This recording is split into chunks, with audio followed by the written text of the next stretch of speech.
Hello, it's Daisy with Bridges 52.7, and I want to take just a second to chat about Champions with Woody Harrelson. The basic story is there's a basketball coach who he's not the head coach, he's one of the coaching staff, but he's clearly got some issues with pride and ego and anger, and so he loses his coaching job because he is disrespectful to the head coach. Even if he may or may not be right in some of the ways he is seeing things. I mean, people say he's one of the most brilliant ones they had ever seen, right? But he does not see people. He does not see the whole situation. He could see basketball, but he couldn't see what was going on with the players because he never got to know anybody because he had no sense of relationship, right? But also he was rude and disrespectful in the way he communicated things. So he loses his job. And then he ends up in a DUI, and he has a choice between jail or community service, and the community service requires him to be the coach for a group of special needs adults. And I loved it. I thought it was super fun. It had a lot of great heartwarming kind of messages. Before I get into my favorite kind of takeaways, let me say that to me, the biggest disappointment is it's the kind of movie that I think would have been a better family movie. That's 100% what I would have done with it, was make it a family-friendly movie, because the messages are really great. And if I had, it's the kind of thing I would want to take my niece and nephew to, or kids that I know, and be like, hey, let's talk about this because you're going to enjoy it, but it's full of good messages. However, I will not be taking my niece or nephew to see it because it had it starts with a hookup from Tinder, like somebody swiped, and they don't even know each other's names. It wasn't super graphic or anything, but it was crass and kind of icky.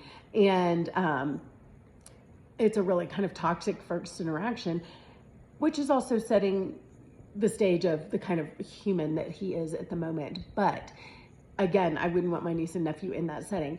And then it goes on with the special needs adults and things that there's a lot of like kind of crosstalk with them and the coach. And you could argue that that is normal for that, whatever, I don't know. It just didn't need to be. And to me, it made it something that I would not take kids to see. So I say all that to say, just be aware of what's in there and know that it was, I would say, very much deserved its PG-13 rating for that kind of stuff. And be aware of what's in there before you go, because I'm not saying this is a family-friendly movie, but I am saying I think it was absolutely worth my time, and super fun. We loved it. I went with a couple ladies that I know, and we just had a great time.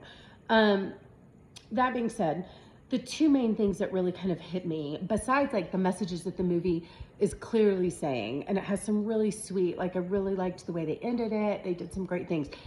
But that aside, because I'll let you discover those for yourself, the two things that kind of hit me as I was watching it, the first one is he may have all truth in the world, but he is like a clanging gong, noisy cymbal, like 1 Corinthians talks about, because he has no love for anyone. And that the way that he says things is offensive.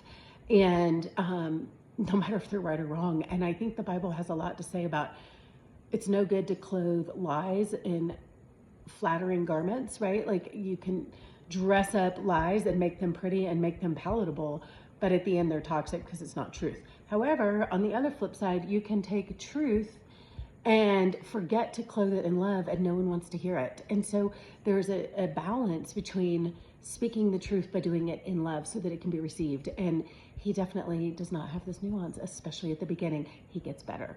And so I love there's a lot of growth for a lot of the characters in a great way. Like they have good story arc for several of them. Anyway, so that situation about just really understanding the power of not only what you say, but how you say it and how much that matters. Secondly, the Bible talks about if you want to gain your life, that he who would seek to gain his life will find that he loses it. But he who's willing to let it go will find it in the end. And that is exactly what happens to him. He is trying so hard to prove that he is right, to get a better coaching job, to, whatever it may be, prove himself and hold on to things. But he ends up losing everything. And in that loss of everything, that is where he finds the relationships he really wanted, the connection, the job opportunities, the success that he was looking for all was found when he lost everything. So I just thought it did a sweet job of kind of illustrating some of those points as well. Anyways, kind of a surprising little movie. You may not have heard about it. It hasn't been, I don't think, very widely advertised, but if you're looking for something kind of refreshing to go see, that might be it for you. Okay, thanks.